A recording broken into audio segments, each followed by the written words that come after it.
Ever wondered how Russia became the vast country it is today? Its story is a sprawling epic, full of dramatic twists and turns. Let's journey back in time and uncover the origins of this powerful nation. Our story begins on the vast East European plain, where between the 6th and 7th centuries, the Eastern Slavs laid the foundations of a future empire. Who were these people? Well, ancient sources from Rome and Byzantium mention tribes called the Veneti, Antes, and Sklaveni. These were the ancestors of the Slavs, living across Central and Eastern Europe. Their lives were deeply connected to the land. They were skilled farmers, cultivating the rich soil, and they also raised cattle, hunted in the dense forests, and fished in the abundant rivers. It was a simple, yet resilient way of life, one that would shape the character of the people for centuries to come. As these tribes grew and expanded, they started forming larger groups or tribal alliances. Imagine a network of communities, each with its own identity, sharing a common culture. The most prominent among them were the Polians, who settled around modern-day Kiev, the Drevlians in the forests, the Krivichs in the upper reaches of the Volga and Dnieper rivers, the Vyatiks, and the Ilmen Slavs near Lake Ilmen. The oldest Russian chronicle, a fascinating document called The Tale of Bygone Years, tells us there were about 10 of these major unions, each a key player in the early days of Slavic history. So, when did this collection of tribes start to look like a state? A pivotal moment, according to the chronicles, is the year 862. The Ilmen Slavs, who were struggling with internal conflicts, made a fateful decision. They invited a Varangian, or Viking, prince named Rurik to come and rule over them in their main city, Novgorod. This invitation of the Varangians is traditionally seen as the starting point of Russian statehood, the moment when order was brought to the Slavic lands. After Rurik's death, the reins of power didn't go to his young son, but to a relative named Oleg. Oleg was a man of ambition and vision. In the year 882, he sailed his forces down the river and captured the strategic city of Kiev. By uniting Novgorod in the north and Kiev in the south, he brought the two main centers of the Eastern Slavs under a single rule. This unification is widely considered the birth of the old Russian state, known as Kievan Rus. Oleg famously declared Kiev the mother of all Rus cities. Following Oleg, Rurik's son, Igor, finally took the throne. His reign was unfortunately cut short. While trying to collect tribute from the Drevlian tribe for a second time in 1 year, he was killed.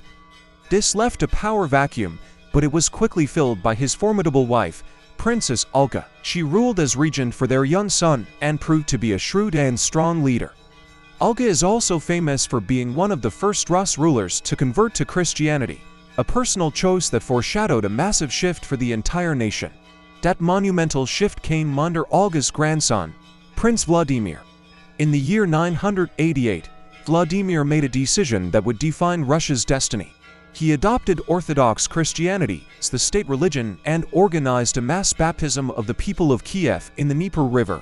This wasn't just a religious change, it was a brilliant political move. It unified the disparate tribes under a single faith, strengthened the prince's authority, and dramatically raised the international prestige of Kievan Rus, aligning it with the powerful Byzantine Empire. The peak of Kievan Rus power and culture, its golden age, arrived during the reign of Vladimir's son, Yaroslav the Wise. Yaroslav was a true Renaissance man of his time.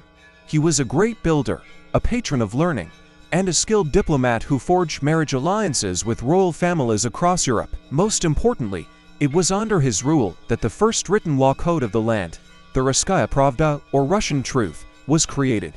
This was a huge step forward in establishing a just and organized society. But golden ages don't last forever. After Yaroslav the Wise passed away, his sons began to fight among themselves for power and territory. This internal strife weakened the central authority of Kiev. Over the next century, the once unified state slowly fractured. By the middle of the 12th century, Kievan Rus had disintegrated into a dozen or so independent principalities, each ruled by its own prince. This period of fragmentation left the Russian lands vulnerable, and then, a storm gathered in the east. In the 13th century, the Mongol Empire, under the successors of Genghis Khan, swept across Asia and into Europe. The divided Russian principalities were no match for the disciplined and ruthless Mongol armies. In 1240, the magnificent city of Kiev was besieged and utterly destroyed. This was the beginning of a long and difficult period. For more than 200 years, the Russian lands were under the dominion of the Golden Horde, forced to pay heavy tribute and accept the authority of the Mongol Khans. While the east was under Mongol rule, threats also emerged from the west. This is where another legendary figure enters our story. Prince Alexander Nevsky of Novgorod. He became a symbol of Russian resilience. In 1240, the same year Kiev fell, Alexander defeated an invading Swedish army at the Battle of the Neva. Just 2 years later, in 1242, he led his forces to another famous victory against the Teutonic Knights in the battle on the ice on Lake Peipus. He skillfully navigated the politics with the Golden Horde while protecting Russia's western frontiers.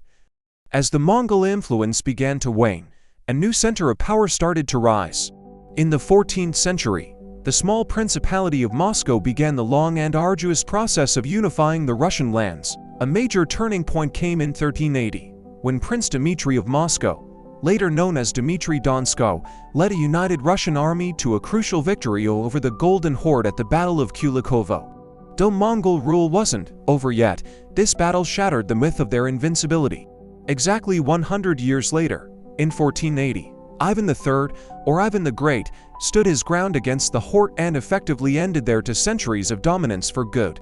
With independence secured, Moscow's tower soared. In 1547, Ivan III's grandson, Ivan IV, was crowned the first Tsar of all Russia. We know him better as Ivan the Terrible. His long reign was complex and contradictory. On one hand, he significantly expanded Russian territory, conquering the Khanates of Kazan and Astrakhan. On the other hand, his rule was marked by paranoia, extreme cruelty, and the establishment of the Oprichnina, his personal territory ruled by terror, which devastated the country. The death of Ivan the Terrible's son, who had no heir, plunged the country into chaos. This period, known as the Time of Troubles, was a dark chapter of civil war, famine, and foreign invasion, as Polish and Swedish armies occupied Russian lands. Just when it seemed the state would collapse entirely, a national spirit of resistance ignited. A popular uprising, led by a merchant named Kuzma Minin and a prince named Dmitry Pozarsky, rallied the people, drove the foreign invaders out of Moscow, and saved the nation. A new dynasty, the Romanovs, came to power, and stability was restored. Fast forward to the 18th century, and we meet one of Russia's most transformative rulers, Peter the Great, a towering figure in every sense. Peter was determined to modernize Russia and turn it into a major European power. He embarked on a series of sweeping reforms, reorganizing the army, building a navy, and changing social customs. He founded a new capital, St. Petersburg, his window to Europe, and in 1721, he officially proclaimed the Russian Empire. The 19th century saw the empire face its greatest test yet. In 1812, Napoleon Bonaparte, the master of Europe, invaded Russia with his massive Grand Army, but the harsh Russian winter and fierce resistance led to Napoleon's catastrophic defeat. A turning point in the Napoleonic Wars, the latter half of the century brought profound internal changes, most notably the abolition of serfdom in 1861 by Tsar Alexander II, along with other crucial judicial and military reforms that reshaped Russian society. But social tensions were rising. By the early 20th century, the immense strain of World War I, combined with deep-seated political and economic problems, led to a breaking point. In 1917, two revolutions overthrew the centuries-old monarchy. After a brutal and bloody civil war between the Red Army of the Bolsheviks and the anti-communist White forces, the Bolsheviks emerged victorious. In 1922, they established a new kind of state on the territory of the former empire, the Soviet Union. The Soviet Union faced its own trial by fire. In 1941, Nazi Germany launched a surprise invasion, beginning what is known in Russia as the Great Patriotic War. The conflict was unimaginably brutal, and the Soviet people endured enormous suffering and sacrifice. After 4 years of relentless fighting, they pushed the German forces all the way back to Berlin, achieving a historic victory in World War II in 1945, but at a staggering human cost. In the aftermath of the war, the world was divided into two camps. The Soviet Union, with its nuclear arsenal and communist ideology, became one of the world's two superpowers, locked in a tense, decades-long rivalry with the United States known as the Cold War. It was an era of technological triumphs, like the space race, but also one of economic stagnation and political repression. This system, however, proved unsustainable. In 1991, beset by internal crises, the Soviet Union collapsed. The end of the Soviet era ushered in a new beginning. In 1993, the Constitution of the Russian Federation was adopted, establishing a new political framework for the country. This document marked the formal start of modern Russia, a nation with a rich, complex, and often turbulent history, now navigating its path in the 21st century. From the early Slavic tribes to the global power it is today, the history of Russia is a truly incredible saga. Thanks for watching this journey through time. If you enjoy it, don't forget to like, subscribe, and hit that notification bell for more deep dives into history. See you next time.